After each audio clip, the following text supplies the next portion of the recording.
That's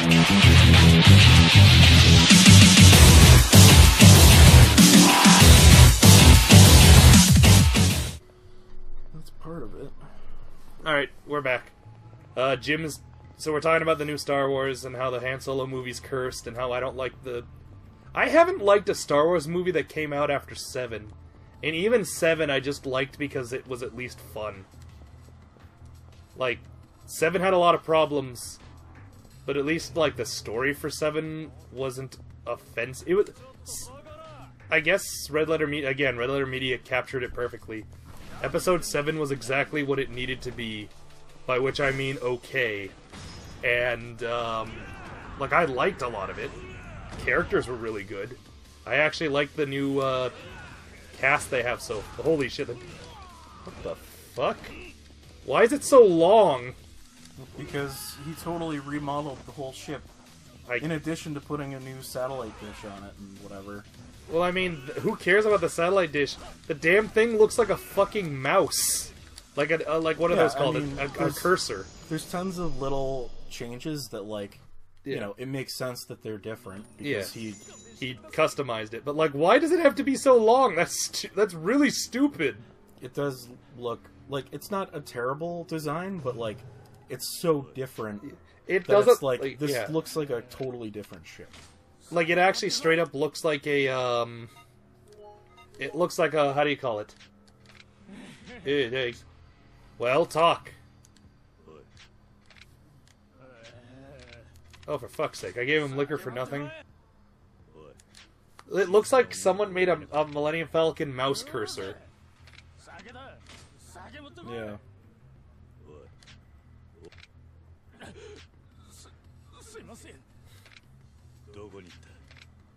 Yeah,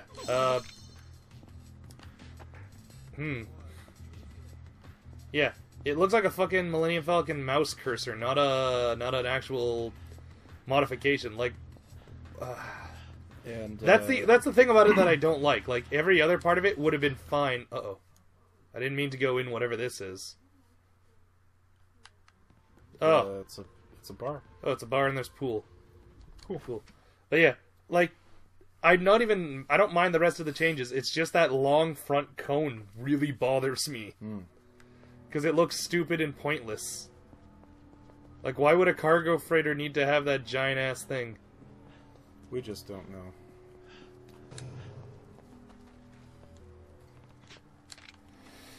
Alright, she wasn't at this park. She was at the other park, then.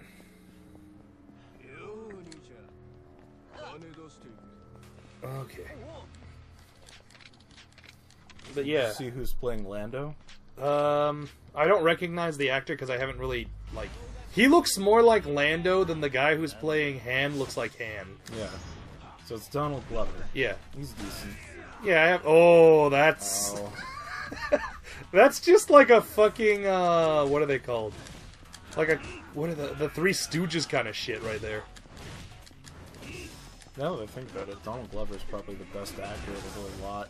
At least from, like, what I've seen on the poster. Yeah.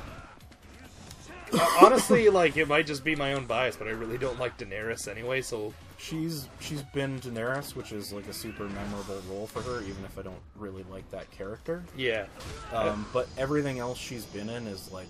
Forgettable. She was in one of the Terminator sequels, and it was terrible. Oh. You know, like... Yeah. Just...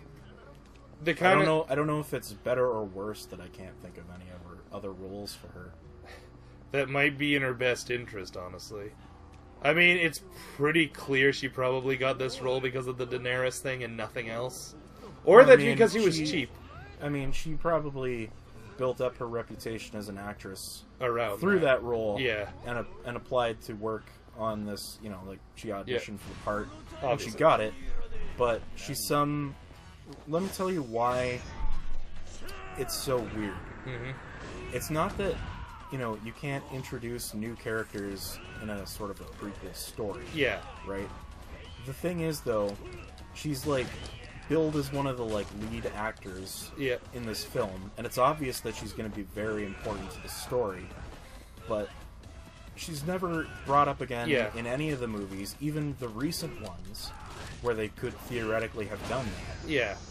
And I mean... So, is she gonna die? Is she just irrelevant to the story after this point? Yeah, and, like, that's sort of the thing. Like, whenever you're doing prequels, you're allowed to introduce characters, but as you said, but, like, you should never introduce a character who has a major impact on someone and who is never brought up again. Like, if you're gonna, like, you know, have someone who's important, have it be, like, you're gonna have to come up with a reason why Han is never gonna talk about this woman again. Yeah. And I mean, I guess you can say the same thing about a lot of the characters in the prequel films. Yeah. But I'm not saying they're good movies to begin with. No. I mean... it's just... yeah. Like, all of those characters that, like... Take Count Dooku, for example. He's pretty important in the prequels, but he also dies, and nobody ever talks about him again. And I mean... really, that's not much of a surprise, because... he, in the grand scheme of things, no longer matters. But I'm curious to see why this character is so highly billed in, you know, in credits. She gets her own Lego minifig. She's on the poster. Is she going to be a big deal? If not, then I guess it doesn't really matter. Yeah. But if so, then, like, why is she never brought up again? Yeah. And that's the trap of introducing big characters. At least the prequel characters, they had you know, most of them that were introduced had a reason never to be talked about. Why would anyone ever talk about Jar Jar again? Because, like, you know... Because everybody tried to forget about Jar Jar. Yeah. Actually, they did have a novel that takes place after the Empire takes over. And apparently Jar Jar lives now on Naboo, and he's a homeless person, and no one, like... He's, like, everyone hates him. Good. Like, they rightfully all attribute the Empire rising to Jar Jar's speech. So, it's kind of funny to me, because after reading that, because I'm like...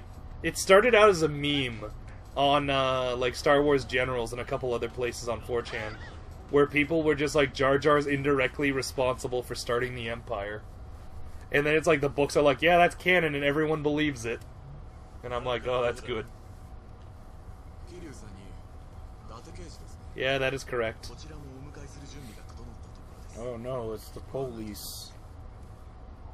Oh, boy. Alright, so what are you bringing me into? But yeah, no, like, I'm trying to think. But yeah, like, to summarize my earlier point, new Star Wars films. Stardust. Stardust Crusaders / Memory. Am I going to take over this club, or am I going to beat up everyone inside of it? We just don't know. We'll never know. Yeah, like, I liked Episode 7 for the most part. Like, I like the new characters they're introducing so far. Yeah, I mean, it's fine. It's not great, but it's not bad either. Yeah. It's competently made, and in the grand scheme of things, a lot of the stuff that people complained about, like, I get it. Yeah. But it's fine. Yeah. But The Last Jedi is, like, so offensively bad. Yep. In every sense of the word. Like, it's competently made to a degree, but a lot of the choices made on a directorial standpoint are terrible. Well, I mean, it's a film about... It's like, oh, something important is happening, and there's stakes. Yeah. But not only do the main characters constantly screw up, but every expectation you could have possibly had is just, like, taken and thrown out the window. And it's, so, like, you know... What... like, you know, challenging expectations and, like, fucking with the audience is fine. On occasion it works. That's why... what's his name? The guy who did, like, all those movies. He's, like, the twist guy. Like, what a twist. Oh. Like, there's a reason his movies are popular, because sometimes subverting expectations can be a good thing. Yeah. That said, just subverting expectations for the sake of doing it is pointless, and especially when what you do is you're just like, there's got to also be some satisfying payoff. Yeah, DTT Holy the shit. child. Oh man, but yeah, no, there's got to be some payoff. What was the point of that? The bullet grazed her arm. Oh dear. Now Kiryu's mad. That was a mistake.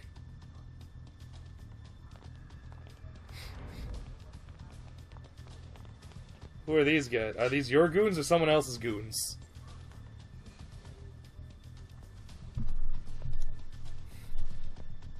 Anyway, yeah. You're allowed to subvert expectations, but, like, you gotta also have some payoff to make them worth it. Otherwise, like... It's just frustrating and not enjoyable to watch. Exactly.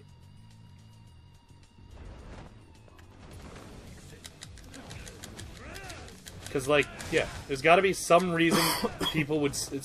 You've gotta have some reason to care about the payoff. If you're just, you know, haha, it's different than you'd expect, it's like, then, well, why do I care then? Why should I? Here. Yeah. I mean, they are trying to kill me, so fair enough. Oh dear. Oh, that was a bad one. Luckily, these guys don't do a lot of damage. Okay, where's, what do I got for heat? Yeah. I need to lighten the load here.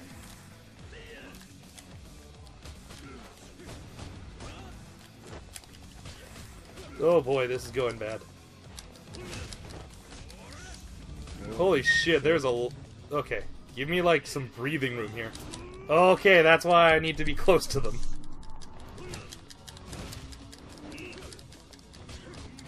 Fucking Christ.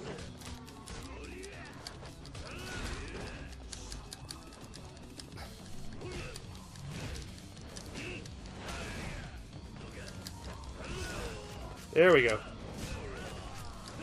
Now that I have a pole weapon, suddenly your numbers are a detriment, you stupid shit. Okay. Well, whoever's shooting me, please stop. He's, like, behind you. Yeah.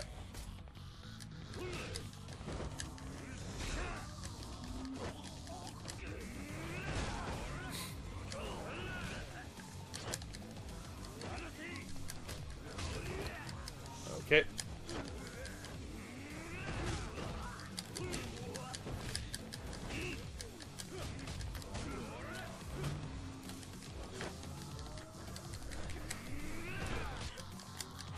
Okay, Ponytail Man, you're dying first now.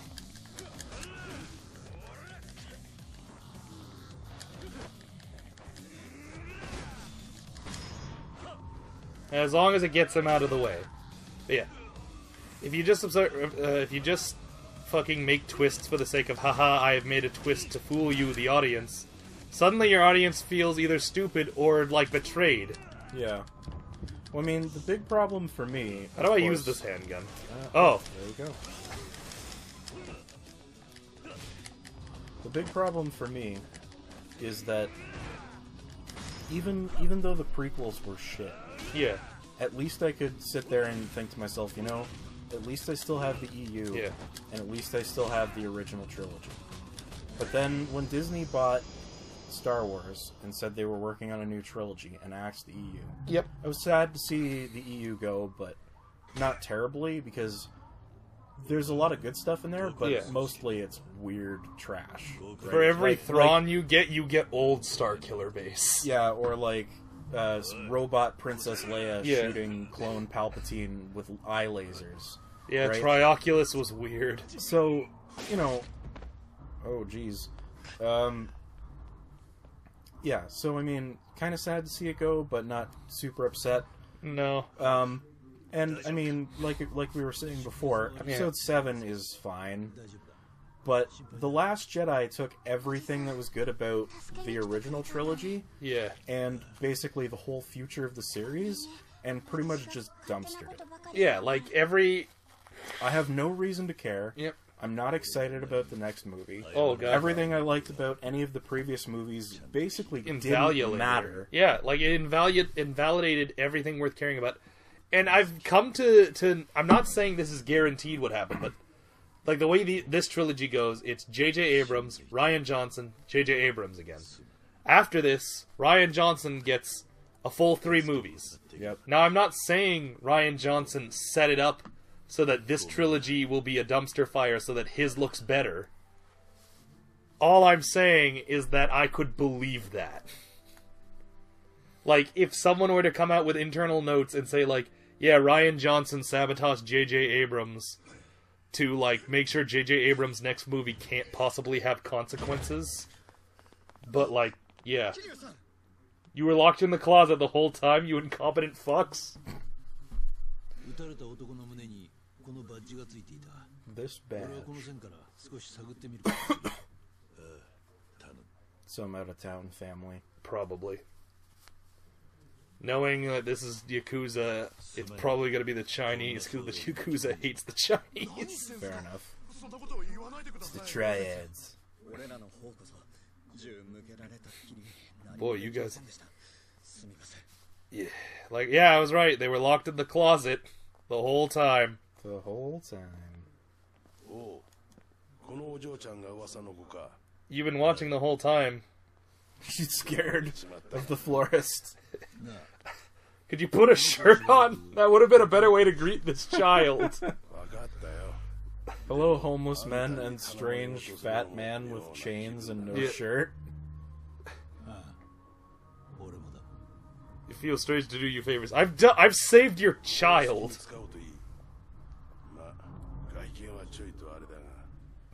Yeah, I guess not. It's like a corrugated steel shed. This looks like I'm getting tetanus just by standing here.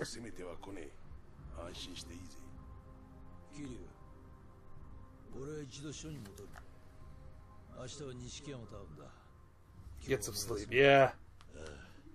Hey, Florist, do you know what that's about? Seeing as how you know everything? No. No. No. Scene of the crime. Which crime is this specifically, I wonder? Some shiny ass shoes. Yep. Oh, this is Kiryu's crime, I think. Yeah. Sarah, okay. So that's one of the other mob bosses that got killed. Right. 10 years ago. I wanted to be in your shoes. Through planning. Oh.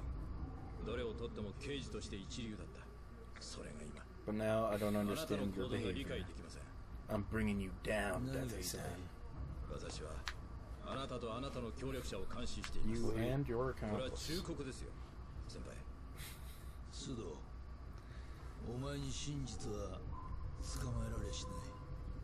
I could tell you what's going on, but I can't. Because reasons. I can always appreciate a straight-laced up-and-comer that thinks they're doing the right thing, even though they're kind of messing with the whole thing. However, the interesting... The way that I like it, that I find most interesting, is when they actually come around. Oh yeah, and they join you. Oh no. Yeah, I made a mistake. Yeah, no, I do like that trope. I just, like, it's always moments like this where the person's like, oh, I can't explain to you yet. Where I'm like, you could explain. Yeah, it's a Japanese thing, because you don't see it in a lot of Western media where someone's like, I can't tell you now.